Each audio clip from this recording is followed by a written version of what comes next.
perlu diketahui bahwa kamu bukan meng-compare ke orang lain, tapi meng-compare diri kamu ke diri kamu sendiri. Compare-nya kemana? Setahun sebelum ini kamu sudah dapat kerja atau belum?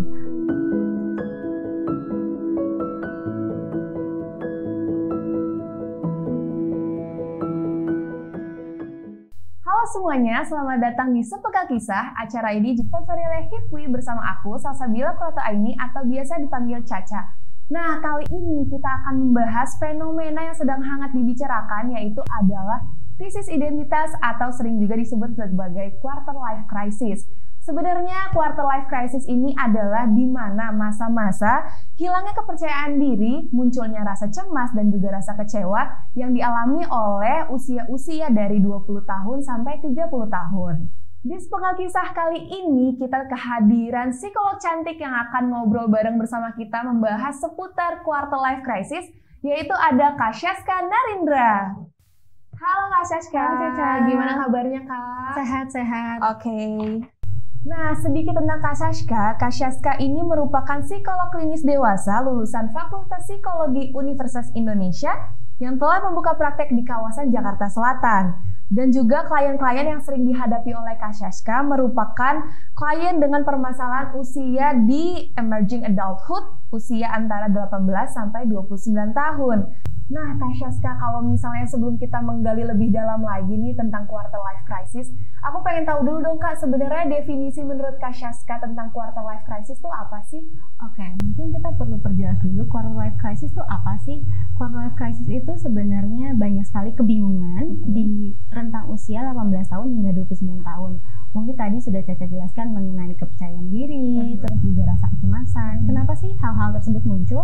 Karena rasa bingung, kok aku tuh masih kecil, tiba-tiba aku harus banyak tanggung jawab.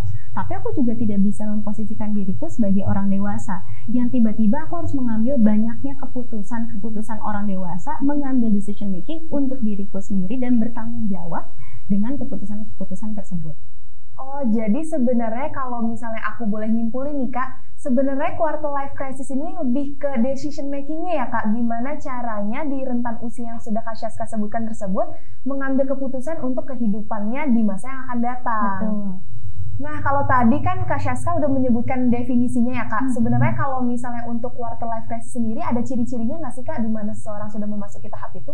Oke. Mungkin kalau quarter life crisis itu bukan sebagai kayak tahapan gitu ya, bukan untuk menjelaskan bahwa dia masuk quarter life crisis, tapi bagaimana kita masuk emerging adulthood.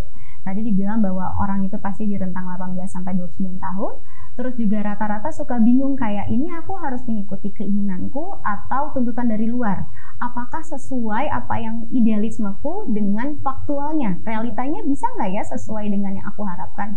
Banyaknya kebingungan-kebingungan mengenai identitas juga. Memposisikan diri, terus gimana caranya aku menjadi diriku di setting kerja, terus bagaimana mengambil harapan-harapannya, cita-citanya itu seperti apa. Oke, jadi kalau misalnya dari definisi itu tentang pengambilan keputusan atau decision makingnya, kalau misalnya untuk ciri-cirinya tuh lebih munculnya kebingungan-kebingungan untuk menjawab dari apa yang akan sebenarnya diambil di masa yang akan datang ya Kak? Betul. Nah, untuk selanjutnya nih Kak, kita ada juga teman kita yang akan sharing tentang pengalaman dirinya, apakah udah memasuki masa quarter life crisis atau belum. Langsung aja kita lihat videonya. Halo, perkenalkan, nama saya Abdan Syakur, usia saya 18 tahun. Saat ini saya sedang bingung dalam menentukan jurusan mana yang akan saya pilih untuk meneruskan kuliah. Saya ingin mengikuti passion dan keinginan saya, akan tetapi saya juga harus memikirkan besarnya peluang untuk diterima di sana. Nah, saya mau nanya, apakah hal yang saya alami ini sudah bisa dikategorikan ke dalam quarter life crisis ya Kak? Oke Kak, kalau misalnya dari kasusnya Abdan nih, usianya masih 18 tahun, dia masih SMA dan dia bingung milih jurusan. Sebenarnya memilih jurusan itu apakah bisa disebut sebagai quarter life crisis atau enggak ya Kak? Oke. Mungkin kalau bisa dibilang dia kan sudah masuk emerging adulthood ya, karena usianya sudah 18. Emerging adulthood mulai dari 18 sampai 29 tahun. Itu kan kalau kita mengambil jurusan itu mungkin kesannya kayak cuma ngambil jurusan doang gitu. Tapi perlu disadari bahwa itu mengambil tanggung jawab yang besar. Kalau kamu ngambil jurusan, itu kan berarti kamu tahu pekerjaan kamu nantinya apa. Sehingga di situ juga termasuk kebingungan akan sesuai nggak ya apa yang aku mau, sama nantinya pekerjaannya ada nggak ya, itu juga bisa dimasukin ke dalam kekhawatiran-kekhawatiran yang muncul pada usia emerging adulthood. Oh, jadi walaupun dia rentan usianya masih di bawah 20 tahun nih Kak, ternyata itu juga bisa salah satu menjadi tanda-tanda dia sudah memasuki quarter life crisis ya Kak? Betul. Gak cuma dari kasus Abdan, kita juga masih nih punya video dari teman-teman yang merasakan fase-fase quarter life crisis yang biasanya memasuki rentan usia 18-29 tahun. Untuk video selanjutnya, mari kita saksikan. Hai, kenalin aku Samira, umur 21 tahun. Sekarang aku lagi internship di salah satu perusahaan di Jakarta. Dan sekarang ini aku sedang ngalamin quarter life crisis. Jadi dimana aku membandingkan diri aku dengan orang lain gitu. Apalagi yang umurnya sama kayak aku, sekitar 20-25 tahun gitu. Apalagi kalau ngeliat orang kantor yang umur 23 tahun dia udah jadi SPV, umur 27 udah jadi manajer. Kadang aku bingung gitu, kayak sebenarnya aku harus start dari mana sih?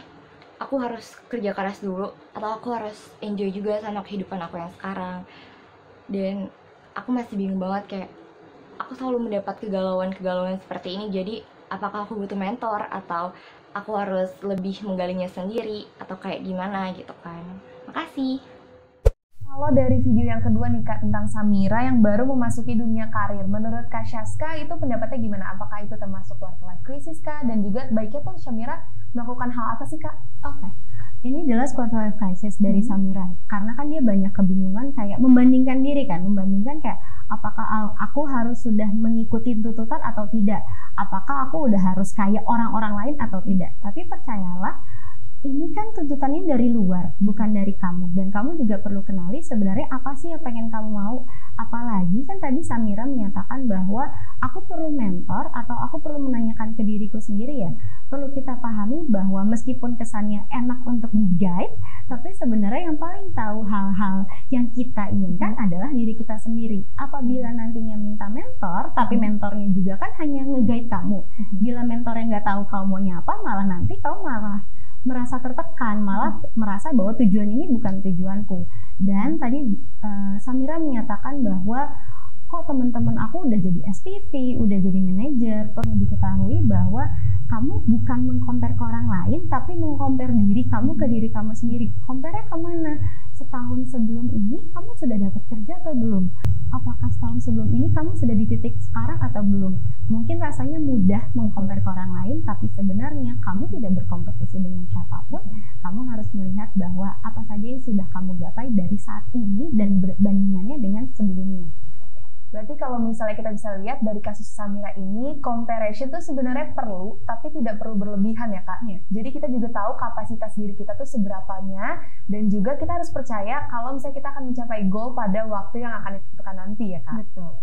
Nah teman-teman, berbeda dari dua kasus sebelumnya, kali ini tim Sepenggal Kisah mempunyai satu cerita lagi di mana sudah memasuki usia akhir dari masa-masa quarter life crisis. Mari kita simak ceritanya. Oke, Assalamualaikum warahmatullahi wabarakatuh. Selamat pagi, perkenalkan saya Muhammad Arif Akbar.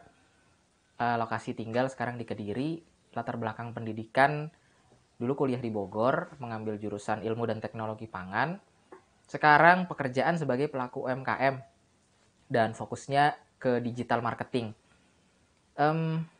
Terkait dengan quarter life crisis ini, yang biasanya saya sering diskusikan dan ngobrol-ngobrol gitu ya dengan beberapa teman, itu adalah kebingungan gitu ya yang dirasakan oleh seseorang di usia 18 sampai dengan 30 tahun. Nah, yang jadi pertanyaan saya terkait dengan quarter life crisis ini ada 3 sih sebenarnya. Yang pertama, mungkin nggak sih seseorang itu mengalami quarter life crisis itu lebih cepat atau lebih lambat daripada kebanyakan orang gitu, di usia yang lebih muda atau lebih tua. Itu yang pertama. Kemudian yang kedua, atau apa mungkin quarter life crisis ini dialami oleh seseorang itu berkali-kali gitu dalam hidupnya, oleh orang yang sama ya maksudnya. Terus yang ketiga, atau apa mungkin quarter life crisis ini tidak pernah dialami satu kali pun oleh seseorang dalam fase kehidupannya. Itu mungkin yang ingin saya tanyakan terkait dengan quarter life crisis ini. Mohon dibantu diberikan pencerahannya terkait dengan hal ini. Terima kasih. Assalamualaikum warahmatullahi wabarakatuh. Nah Kak, kalau misalnya berbeda dari 2 kasus sebelumnya, di mana kalau misalnya Kak Arif ini sudah di masa usia di akhir quarter life crisis ya Kak. Dan juga menarik banget karena dulunya kuliah pangan, sekarang turun langsung ke digital marketing. Menurut Kak Syaska, antara 3 pertanyaan tersebut kayaknya saling berkesinambungan ya Kak. Menurut Kakak pendapatnya gimana nih? Oke, terima kasih banyak untuk Mas Arifnya juga untuk pertanyaannya. Perlu dilihat bahwa benar kata Caca, ini saling berkesinambungan nih, pertanyaannya ada 3. Yang pertama adalah tadi, mungkin nggak sih kalau misalkan ini kan usianya usia akhir, dapatnya ada yang di awal, ada yang di tengah, ada yang di akhir. Perlu diketahui bahwa dalam usia emerging adulthood dia kan 18-30. Tapi menariknya adalah di Asia itu rentang usianya 18-30 rata-rata. Jadi bukan berarti secara keseluruhan orang sudah masuk di fase emerging adulthood. Malah kalau di Western atau di Barat, mereka itu hanya 18-25 tahun. Mengapa? Karena mereka diberikan banyak kebebasan untuk mengeksplor diri, untuk mengetahui pilihan-pilihannya. Bahkan kalau orang-orang di Barat kan mereka kuliah aja nggak apa-apa. Sedangkan kalau mungkin di Asia, apalagi di Indonesia, kok nggak kuliah? Itu kan tuntutan, bukan karena pilihan gitu. Sehingga rentang usianya mengenai quarter life crisis itu adalah ketika kamu mengetahui, aku udah mulai bisa mengambil keputusan ini untuk aku dan bertanggung jawab. Itu yang pertama. Terus kalau misalkan ditanya bisa berkali-kali nggak? Bisa banget. Kenapa bisa berkali-kali sih gitu? Kebingungan. Kata kuncinya quarter life crisis adalah kebingungan. Kayak misalkan bingung tadi milih kuliahnya di mana ya? Itu kan satu, mengambil tanggung jawab untuk nantinya ke depan bagaimana. Kedua, bahkan mungkin kayak aku nih lulus mau kerja di mana? Tadi seperti Samira, bener kan nggak? Itu kayak bingung gimana ya gitu. Terus jangan lupa kayak setelah aku lulus, kalau aku udah punya pasangan, apakah aku mau menikah, atau aku mau S2, atau aku mau kerja? Betul. Itu kan pilihan lagi. Sehingga kalau ditanya bisa berkali-kali nggak? Bisa banget, karena itu kan keputusan untuk jangka panjang gitu. Kalau yang terakhir, atau jangan-jangan nggak ada sama sekali nih mengikuti fase quarter life crisis. Bisa dibilang mungkin aja karena dia ternyata dulu udah explore dan udah tahu banget dirinya sendiri gitu. Dan mungkin dia udah ngerasa ya udahlah aku mengikuti jalannya aja. Tapi perlu diketahui bahwa kita sebagai manusia itu butuh waktu eksplorasi. Kayak anak kecil kalau misalnya nggak boleh main kan dia juga bingung. Kita pun di rentang usia itu juga perlu tahu, oh ternyata aku tidak cocok ini. Bukan berarti jadi down, tapi perlu mengetahui bahwa oh aku tidak cocok dan kira-kira apa lagi yang cocok untukku. Berarti dari kasusnya Mas Arif ini kita bisa menyimpulkan kalau misalnya pertama quarter life crisis itu mungkin tiap negara beda budayanya ya Kak. Terus yang kedua emang quarter life crisis ini dimana kita tuh harus menentukan jati diri kita itu sebenarnya kita mau menentukan arah ke depannya itu gimana sih. Dan yang ketiga adalah kita tetap harus berpendirian teguh untuk kepercayaan-kepercayaan kita dan juga tujuan-tujuan kita, goals-goals kita ke depannya, apa yang ingin kita capai di kedepannya ya Kak. Nah, sebelum mengakhiri dari episode kali ini, kita akan dengerin nih tips-tips untuk memasuki masa-masa quarter life crisis oleh Kak Syaska sendiri. Oke, terima kasih banyak untuk semuanya. Mungkin perlu diketahui bahwa kita itu adalah makhluk individual. Meskipun kita berdiri di masyarakat, pasti ngerasa banyak tuntutan. Kapan kuliah? Kapan kerja? Kapan menikah? Kapan punya anak? Itu pertanyaan-pertanyaan itu tidak akan pernah habis. Dan kita akan lelah kalau terus-terusan mengikuti tuntutan itu. Kamu adalah pribadi yang berbeda dari orang lain. Tidak mengikuti jadwalnya itu tidak apa-apa. Lagi pula, siapa sih yang menentukan jadwal tersebut? Kamu yang punya jalannya sendiri dan tidak apa-apa. Mungkin sulit kali ya untuk mendengarkan, menutup kuping dari suara-suara tersebut, tidak mendengarkan suara-suara tersebut, tapi ingat yang paling tahu diri kamu adalah kamu.